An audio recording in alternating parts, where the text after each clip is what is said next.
What if swallowing one cursed object turned you into humanity's greatest weapon and its greatest threat at the same time?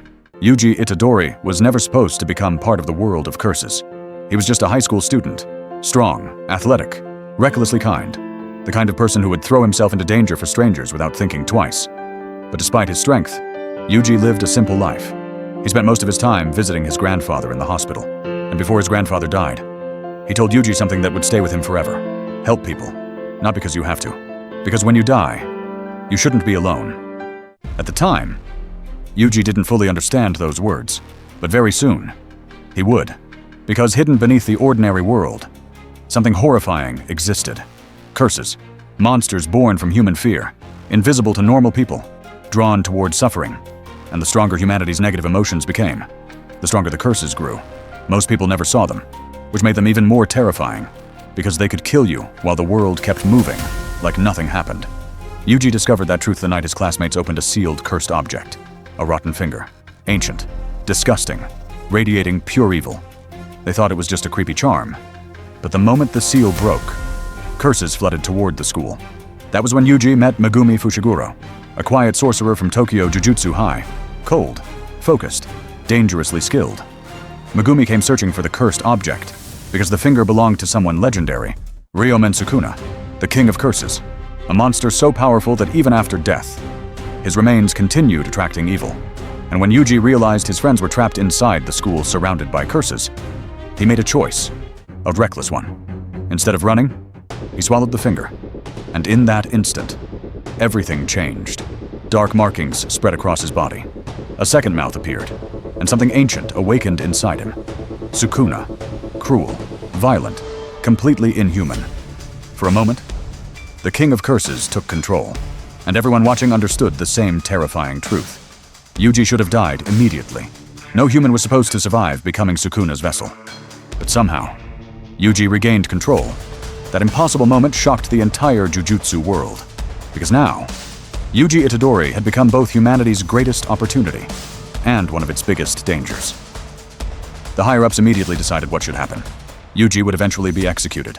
But first, he would consume all of Sukuna's remaining fingers. Only then could Sukuna finally be destroyed forever. Yuji accepted the sentence surprisingly easily, not because he wanted to die, because if his death could save people, he believed it had meaning. That was what made Yuji different.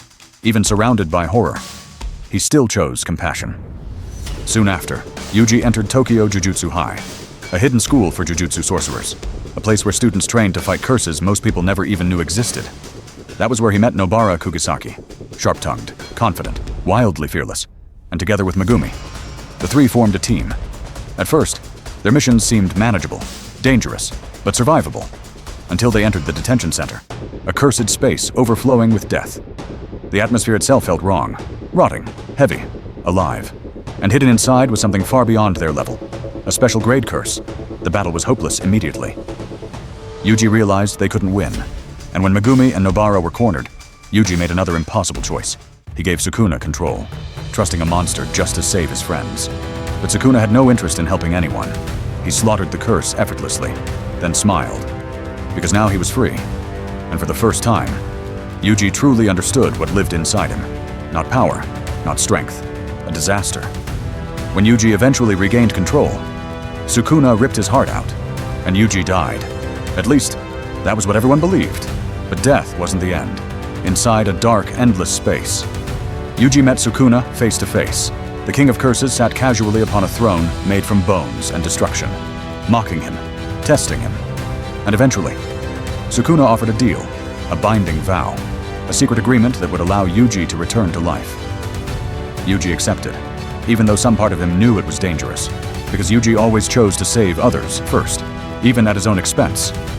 After returning, Gojo Satoru secretly trained him, and Gojo was unlike anyone Yuji had ever met, ridiculously powerful, confident, almost playful. But beneath the humor, Gojo carried overwhelming strength, the strongest sorcerer alive. Someone so powerful that curses feared him.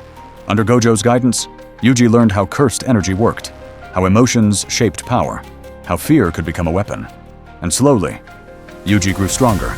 But strength wasn't enough, because the deeper he entered the Jujutsu world, the uglier it became. Sorcerers died constantly. Young students were sent into battles they couldn't survive, and curses weren't mindless monsters. Some of them thought, planned, hated humanity. The worst among them was Mahito, a curse born from human hatred itself. Childish, cruel, terrifyingly curious. Mahito didn't just kill people, he experimented on them, twisting human bodies into horrifying shapes, treating suffering like entertainment. And when Yuji encountered him, everything changed again, because Mahito targeted Junpei, a lonely boy crushed by bullying and isolation. Yuji genuinely wanted to save him, to reach him, to prove someone still cared. But Mahito manipulated Junpei first, and by the time Yuji understood what was happening, it was too late. Junpei died in front of him, twisted into something inhuman, begging silently for help. Yuji broke, not from fear, from rage. For the first time, Yuji stopped fighting just to protect people. He fought because he wanted Mahito dead, and that terrified him, because hatred felt good. That was the true horror of the Jujutsu world, not just the curses, what fighting them slowly did to people. Season 1 continued pulling Yuji deeper into chaos. The Kyoto Goodwill event began as a competition between schools, but underneath the friendly rivalry, tension boiled constantly. Some students wanted Yuji executed immediately. Others feared Sukuna's growing influence, and hidden in the shadows. The curses were already planning something far worse. Battles erupted everywhere. Explosions of cursed energy tore through forests. Students pushed themselves to the limit. And Yuji slowly learned something important. Strength alone wasn't enough to save people, because no matter how hard he fought, people still died, and somewhere in the darkness. Sukuna waited patiently, watching, smiling, because unlike Yuji, Sukuna wasn't fighting to protect anyone. He was simply waiting for the moment humanity finally broke. And by the end of Season 1, Yuji understood one terrifying truth.